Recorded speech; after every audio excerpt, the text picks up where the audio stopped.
Bem-vindos ao Prova Geek no YouTube, eu sou a Bu. E eu sou o Marcos, e hoje a gente vai continuar a nossa série de filosofia em Dark. Mas com a pergunta, o amor justifica tudo? Os fins justificam os meios? E esse é um tema, né, que vocês pediram, né? Vocês escolheram, tá muito legal ver vocês comentando, sugerindo vários temas pra gente falar, e a gente vai tentar falar de tudo que a gente conseguir mesmo. E como não dá pra gente falar de todos os temas que vocês pedem, porque são muitos, a gente tá usando o critério da maioria. Então fica de olho aqui, se você quer que seu tema seja lido, chama todo mundo pra comentar aqui no seu tema. E quem acendeu a faísca desse assunto foi a Anabelle Carrilho. Ela perguntou o seguinte: os fins justificam os meios? Vale a pena fazer tudo por um fim que você julga legítimo? Essa pergunta, né, se o fim justifica os meios, ela é clássica da cultura popular, da sabedoria popular. Sim. Mas ela tem uma raiz ética ou moral. Então tem tudo a ver com os nossos vídeos e a gente vai chamar o Kant, que é um filósofo alemão, né? Ele nasceu na Prússia, pra ajudar a gente a responder, já que a gente tá nessa vibe de filósofos alemães pra explicar Dark. Tudo a ver com Dark, né? E essa é uma pergunta mesmo muito importante em Dark, porque em Dark as ações de vários personagens são realmente movidas por amor, né? Totalmente justificadas, né? A gente tem aí os maiores exemplos que a gente consegue pensar de cabeça. Tem a Cláudia, que ela, pra justificar o amor pela Regina, ela quer extinguir 2 mundos só porque ela sabe que a Regina sobrevive lá no mundo original. A gente tem também o Noah, que ele tá numa busca incessante pra encontrar a filha perdida dele. Então ele sai por aí matando várias criancinhas lá na máquina do tempo, pros testes da máquina do tempo, e ele não tá nem aí, porque o que ele quer, o que justifica a atitude dele, é justamente encontrar a filha dele. E por fim, a gente tem também o Jonas, que antes dele se tornar o Adam e acabar matando a Marta, tudo que ele faz, ele tá achando que ele faz justamente pra salvá-la. E tudo isso, né, todas as ações dos personagens, que são em nome de um bem maior, né, de um fim justificável, digamos assim, elas geram muitas consequências, não só pra outros personagens, mas pra todo mundo em si. É o ciclo, né? Então é um dilema realmente ético, né? Seria válido gerar tanto sofrimento pra salvar quem você ama? Sacrificando várias pessoas diferentes pelo caminho, né? E como a gente falou, né, a gente vai trazer o Immanuel Kant pra ajudar a gente. Ele é realmente um dos grandes nomes, um dos grandes filósofos que falam sobre ética, né? Ele é até muito citado no The Good Place, né? Gente, sensacional essa série. Eu não conseguia não pensar em outra coisa a não ser o dilema que a gente vai falar já sobre Daqui a pouco. E um dos conceitos mais famosos do Kant é o imperativo categórico. Esse nome não me pareceu uma coisa muito fácil. Ele é fácil de entender. Ele é um pouco complicadinho, ele tem 3 leis, mas a gente pode resumir ele muito facilmente como uma espécie de princípio ou lei universal. Gostei disso.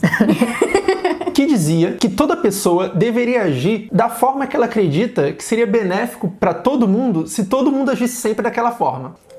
É complicado. Fiquei confusa, confesso. Mas é assim, na dúvida, haja da forma que você acredita que se todo mundo também agisse dessa forma, o mundo ia ser um lugar melhor pra todo mundo. Ele é quase que aquela famosa regra de ouro, né? Não faça com os outros o que você não gostaria que fizessem com você. Isso é a partir do pressuposto que todo mundo vai ser bonzinho, e aí partindo desse pressuposto, você também vai agir pra contribuir pra que aquela comunidade continue funcional, é tipo isso? É mais ou menos isso. Mas na verdade é começando com a sua decisão. Quando você toma uma decisão, você pensa, eu queria que se outras pessoas estivessem nesse mesmo lugar que eu, elas tomariam essa mesma decisão para gerar um bem comum, e aí você toma. Essa seria a lei universal, resumindo, do imperativo categórico. E o que o Kant afirmava era isso, né? Que a gente tem que tomar nossas decisões quase como um ato moral, ou seja, sem agredir ou afetar outras pessoas negativamente. Então essa história já começa a ficar um pouquinho mais complicada, né? Os fins não justificam totalmente os meios pro Kant, então, né? Aí depende, mas a princípio não. E o Kant, ele é um grande defensor da racionalidade humana, né? Da razão como princípio todo que vai reger a ética, né? Que é você não se guiar tanto pela emoção, você parar e pensar. Só a racionalidade, a capacidade do homem de ser racional, poderia desenvolver uma sociedade realmente ética, que gerasse o maior bem para todo mundo que participa dela. Isso dialoga muito com aquele vídeo que a gente fez, acho que é o nosso segundo vídeo de filosofia, em que a gente fala que a gente primeiro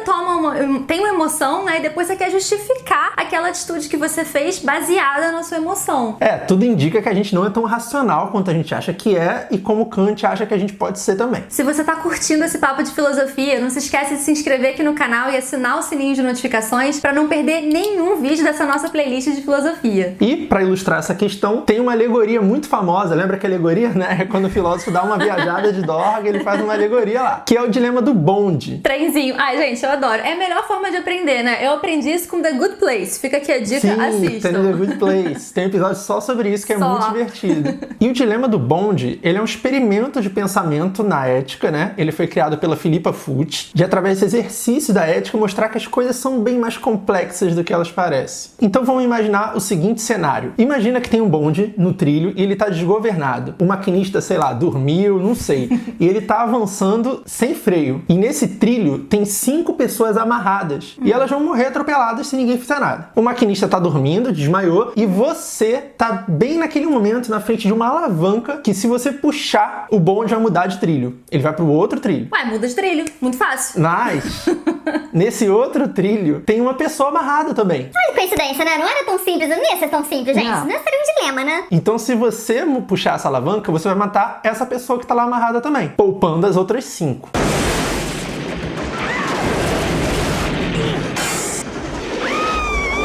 Olha, assim, tudo bem, é um dilema, né? Só que é 5 contra 1, né? Então fica, né? Assim, nesse caso, pra salvar 5, será que não justifica os meios, assim? Essa é a resposta da maioria das pessoas, né? A maioria das pessoas prefere matar uma pessoa pra salvar 5. Deixa um like se você puxaria a alavanca. Que é meio que o oposto que a galera de Dark tá fazendo, né? Mas a gente já entra nesse mérito. A galera de Dark mata 100 pra salvar um. Tá, então tirando as pessoas de Dark, a maioria das pessoas prefere salvar 5 pessoas matando uma. Então a maioria das pessoas, elas respondem esse dilema de acordo com a teoria do utilitarismo, né? Que é a lei da utilidade. A lei da utilidade é você tomar decisões tendo em vista maximizar o bem comum, o bem-estar comum no final daquela decisão. Você tá otimizando o teu resultado ao máximo. Quase que otimizando o resultado, levando como guia o bem-estar da humanidade. Então, se no final da sua ação vão ter 5 pessoas vivas, é melhor do que ter só uma pessoa viva. 5 melhor que 1. Se você só considerar números, sim, sem considerar fulano, cicrano, realmente faz sentido. Então é a lei da utilidade. E aí a gente já tem uma pergunta, né? De acordo com o imperativo categórico do Kant, isso estaria certo ou não? Essa é uma atitude que você gostaria que todo mundo que estivesse nessa sua situação tomasse também? Complicado. Eu acho que tem outros fatores aí em serem envolvidos, né? Mas eu tenho a impressão de que a gente vai chegar lá depois. Porque esse dilema, ele não é só isso. E não é só isso. Ele vai ficando cada vez pior. E esse utilitarismo, né, ele é defendido pelo Jeremy Bentham e o John Stuart Mill, que classificam as ações em boas e más. Boas quando elas tendem a promover a felicidade e más quando elas tendem a promover o oposto da felicidade. E aí felicidade, a gente tem de felicidade para a maior parte das pessoas. Porque eu já ia perguntar, mas felicidade pra quem, né? Pro cara que tá o cara que morreu? Então, se a gente tiver que resumir, é sobre o princípio do bem-estar máximo. Agir sempre de forma a produzir a maior quantidade de bem-estar. Então, nesse caso, vale a pena matar uma pessoa para salvar 5. Lembra que a gente falou aqui alguns instantes atrás ia ficar pior? Então, agora vai começar a piorar e ficar um pouquinho mais complexo. Tem uma variação que é chamada de o homem gordo, que já é muito errado, né? Totalmente gordofóbico. Muito gordofóbico isso, gente. Então a gente vai mudar pelo o homem que não tinha nada a ver com a história. Que é o seguinte, imagina lá aquela mesma situação. Tem um bonde desgovernado, vai matar 5 pessoas, mas tem um homem do seu lado e ele tem estatura suficiente pra, se você empurrar ele na frente do bonde, você sabe que o bonde vai parar. É um jogador de vôlei. Por que jogador de vôlei? Porque ele é muito alto, muito pesado. De vôlei, de futebol americano, de hockey, sei lá. Imagina um cara grande. Você joga ele no bonde e você tem certeza que o bonde vai parar. E vai salvar as 5 pessoas. Mas pra isso, você vai ter que empurrar essa pessoa para o bonde, não é? Você vai ter que empurrar com as suas próprias mãos. Você vai cometer aí um assassinato, né? E já começa essa discussão. No outro caso que você tava puxando a alavanca para matar uma pessoa, era um assassinato também? Sim, para fins legais, sim. Agora, é diferente quando você está quando a gente está ativamente fazendo alguma coisa, pra gente torna mais real, né? Mais real do que eu tô aqui só puxando, só puxando a alavanquinha. E ups, olha só. Eu não lembro dos números, mas a porcentagem de pessoas que fala que puxaria a alavanca é altíssima. Quando você muda a variação do dilema e pede com que as pessoas empurrem a pessoa com as próprias mãos, a porcentagem de pessoas que responderiam que fariam isso já cai drasticamente. É muito pesado, gente, que está literalmente sujando as suas mãos de sangue, né? Esse é um dilema que a maior parte dos personagens de Dark parecem não ter, né? A gente tem aí o Noah matando um bando de criancinha ativamente ali na máquina do tempo, a galera sem olho, sem nada. O Urit lá com o menino Helg. Exatamente, a gente tem o Urik querendo matar, né? Não consegue, mas a culpa não foi dele. O destino que não quis assim. Mas a gente tem ele ativamente querendo fazer isso pra salvar o filho, né? Pra salvar o Miquel. E a gente tem, no final das contas, o Adam, depois que ele desiste, né? O Jonas vira o Adam e ele desiste de salvar a Marta. A gente tem que ele mata ela, né? Ele ativamente dá um tiro nela porque o que ele quer é escuridão total. Então a galera ali realmente não tem muito esse lado ético deles, tá um pouquinho... E pra dificultar mais ainda, depois o Marcos, eu não sei se ele vai trazer números, mas eu acho que deve ser a mais difícil das situações, e se você conhece a uma pessoinha que seria sacrificada no lugar das outras 5? E além de conhecer, se você amasse aquela pessoa, se fosse o Marcos ali, será que eu ia sacrificar o Marcos por outras 5 pessoas? Ou até se fosse, sei lá, o seu vizinho, né? Já é diferente do que ser uma pessoa que você nem conhece, né? Sim, é verdade. Tem mais impacto. Mais complexa. Eu acho que a maioria das pessoas ia querer salvar uma pessoa que ela ama, mesmo que tivesse que matar 5 pessoas. Se dane as 5, sorry.